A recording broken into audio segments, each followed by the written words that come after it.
মির্জা যখন মুক্তি পাবে সিনেমা হল হয়ে যাবে স্টেডিয়াম, ঠিক এমনটাই দাবি করেছিলেন মির্জার প্রডিউসার কাম অ্যাক্টর অঙ্কুশ হাজরা। সত্যি কি মির্জা একটা সিনেমা হলকে স্টেডিয়াম বানাতে পারলো? সত্যি কি মির্জার টানে কাতারে কাতারে সিনেমা প্রেমীর দর্শক হলের মধ্যে মির্জা দেখতে পৌঁছলো?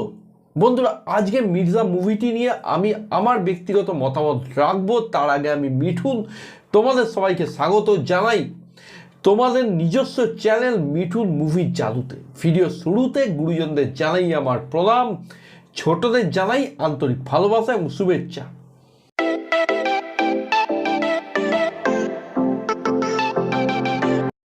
যারা তোমরা বারংবার অভিযোগ করো বাংলায় এখন আর কমার্শিয়াল মুভি সেই লেভেলে হচ্ছে না, তাদের জন্যে মির্জা কিন্তু পারফেক্ট একটা ওয়াচেবল মুভি। দেখো, মির্জার গল্প প্রসঙ্গে যদি বলি, গল্পটা যে একেবারে ছিটকে দেওয়ার মতো সেরকমটা কিন্তু নয়। এই ধরনের গ্যাংস্টার বেস্ট মুভি আমরা প্রচুর দেখেছি, কিন্তু মির্জাতে যেটা ওয়ার্ক করে গেছে সেটা হচ্ছে এক্সিকিউশন লেভেল। হ্যাঁ বন্ধুরা, মির্জা কিন্তু মুভি হিসেবে যথেষ্ট এনগেজিং এবং এন্টারটেনিং। গল্পের ব্যাপারে যদি ছোট্ট করে একটি হিন্টস দিই, সেটা হলো গল্পটা নির্মাণ করা হয়েছে একটি ড্রাগ সিন্ডিকেটকে কেন্দ্র করে, যার মাতা কৌশিক গাঙ্গুলি ওরফে সুলতান। এবার এই ড্রাগ সিন্ডিকেটটাকে কৌস্তব বলে একজন অফিসার, মানে এনসিবির অফিসার ধ্বংস করতে চায়। যে ভূমিকাতে অভিনয় করছেন ঋষি কৌশিক, এই ড্রাগ সিন্ডিকেটের সঙ্গে যুক্ত হয় মির্জা, মানে অঙ্কুশ হাজরা, যার জীবনের একটাই মোটো পয়সা নয়, ইজ্জত কামাতে এসেছি। এবার কৌস্তব কি পারবে এই ড্রাগ সিন্ডিকেটটাকে ধ্বংস করতে? কি উদ্দেশ্য মির্জার? সেই সমস্ত প্রশ্নের উত্তর জানতে হলে তোমাদেরকে অবশ্যই মির্জা দেখতে বড় পর্দায় যেতেই হবে। এই মুভিতে একটি ক্যামিও নিয়ে প্রচুর আলোচনা হয়েছে। ক্যামিওটার কার সেটা আমি এখনই বলবো না, তবে এটুকু বলতে পারি ক্যামিওটা দেখে তোমরা বেশ অবাক হয়ে যাবে। এবং মির্জার দ্বিতীয় ভাগ মানে টাইগারে যখন এই ক্যামিও চরিত্রটি প্রধান চরিত্র হয়ে উঠবে, তখন যে টক্করটা মির্জার সঙ্গে তার একটা শেয়ালে শেয়ালে হবে, সেই ব্যাপারটা তোমরা হলে বসেই আশা করি অনুভব করতে পারবে। এবার যদি আমি পারফরমেন্সের দিকে বলি, দেখো, একটা ভালো মুভির সফলতার পেছনে ভালো পারফর্মারদের একটা অবদান থাকে, এবং মির্জার ক্ষেত্রেও কিন্তু সেটাই হতে চলেছে। মির্জাতে খুব ভালো ভালো অভিনেতা অভিনেত্রীদের রাখা হয়েছে, যেমন কৌশিক গাঙ্গুলি, ঋষি কৌশিক, শোয়েব কবির, জ্যামি ব্যানার্জি, বিশ্বরূপ গাঙ্গুলি এবং অবশ্যই অঙ্কুশ হাজরা। এই মুভির একটি উল্লেখযোগ্য পিলার হচ্ছে কৌশিক গাঙ্গুলি স্যার।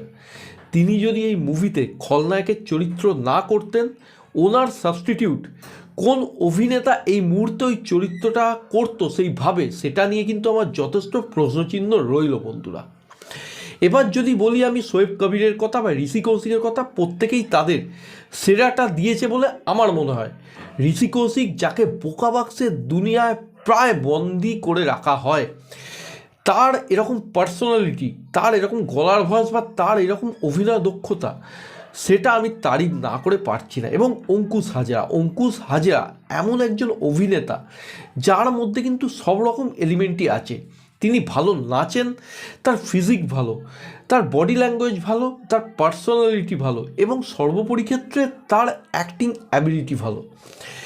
এবার যদি ঐন্দ্রিলাদির কথা বলি, তো ঐন্দ্রিলাদিও একজন পারফেক্ট কমার্শিয়াল মুভির নায়িকা হয়ে উঠতে যথেষ্ট সক্ষম হয়েছেন। তবে উল্লেখযোগ্য এই মুভির অ্যাকশান দৃশ্য, এবং সেইখানে ঐন্দ্রিলাদি কিন্তু ফাটিয়ে দিয়েছেন। এবং আমি বলতে পারি অঙ্কুশ হাজরাকেও কিন্তু তিনি অ্যাকশানে ছাপিয়ে গেছেন। এবার অবশ্যই আমি বলবো ছোট্ট চরিত্রে জ্যামি ব্যানার্জির অভিনয়ের কথা। ওনার চরিত্রটি যথেষ্ট এন্টারটেনিং এবং মুখে স্মাইল আনতে কিন্তু যথেষ্ট সক্ষম হয়েছে। এবার যদি বলি স্ক্রিন প্লের কথা, যথেষ্ট টান টান। এবার যদি বলি ক্যামেরা ওয়ার্কসের কথা, সেটাও যথেষ্ট ভালো।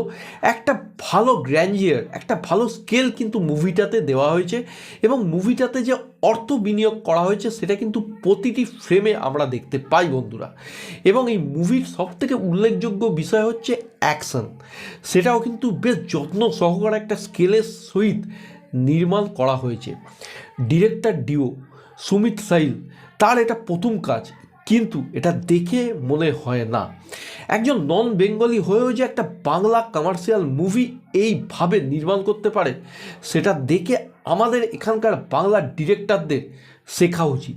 আমি একেবারেই বলছি না আমাদের এখানের বাংলার সেই লেভেলের ডিরেক্টর নেই, কিন্তু কিছুটা জিনিস আমার মনে হয় সুমিত সাইলের মতো ডিরেক্টর থেকে শেখা উচিত, অ্যাডপ্ট করা উচিত। সর্বোপরি ক্ষেত্রে মির্জা একটি ভালো কমার্শিয়াল মুভি, যার মধ্যে স্কেল আছে, গ্র্যান্ডিয়ার আছে, ভালো বিজিএম আছে, ডায়ালগ আছে, মাস মোমেন্টস আছে, অ্যাকশান আছে, তাবড় তাবড় অভিনেতা আছে, একজন অভিনেত্রী আছে, তাকে যদি আমি বলি বাংলার বাঘিনী তাহলে হয়তো খুব একটা ভুল বলা হবে না। এবং সর্বোপরি ক্ষেত্রে এন্টারটেনমেন্ট ফ্যাক্টর আছে, এনগেজিং অ্যাসপেক্ট আছে। কিন্তু কিছু জিনিস মির্জার ক্ষেত্রে আমার একটু চক্ষুশূল হয়েছে বন্ধুরা। প্রথমত এই মুভিটির যে ডিউরেশন সেটা হচ্ছে 2 ঘন্টা 45 মিনিট। এমন অনেক দৃশ্য আছে যেগুলো ইজিলি ট্রিম করে মুভিটিকে ছোট করে দেওয়া যেত। এত বড় একটি মুভি, কিছু কিছু দৃশ্যে অবশ্যই একটু বোর ফিল হয় বন্ধুরা। এই মুভিতে ইমোশনটা কিন্তু আমার জন্য সেই রকমভাবে ওয়ার্ক করেনি। এই মুভিতে প্রচুর শিশু শিল্পীকে রাখা হয়েছে এবং তাদের একটা ইম্পর্ট্যান্ট ভূমিকা আছে, কিন্তু তাদের দিয়ে সেই ধরনের অভিনয়টা বের করানো হয়নি, এইটুকু আমার মনে হয়।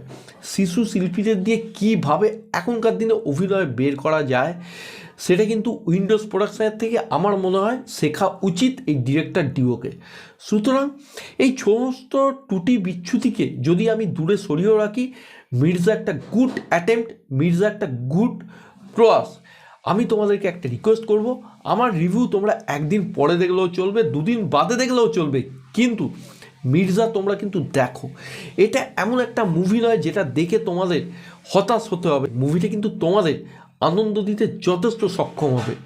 এবং আমি যদি এখনকার পরিপ্রেক্ষিতে জিদ্দা দেবদাকে কমার্শিয়াল মুভির বর্তা হিসেবে কনসিডার করি, তাহলে অবশ্যই পারিয়া খ্যাত বিক্রম চ্যাটার্জি এবং মির্জা খ্যাত অঙ্কুশ হাজরা সেই ফ্যামিলির মেজদা এবং শেষদার কাজ অবশ্যই করছেন।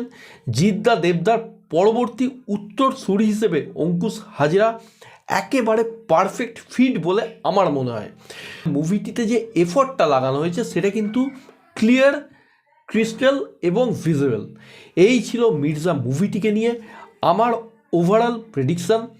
তোমরা যারা মুভিটি দেখেছো আমায় কমেন্টের মাধ্যমে জানাও, এবং আজকের ভিডিও তোমাদের কেমন লাগলো সেটাও কিন্তু জানাতে ভুলো না।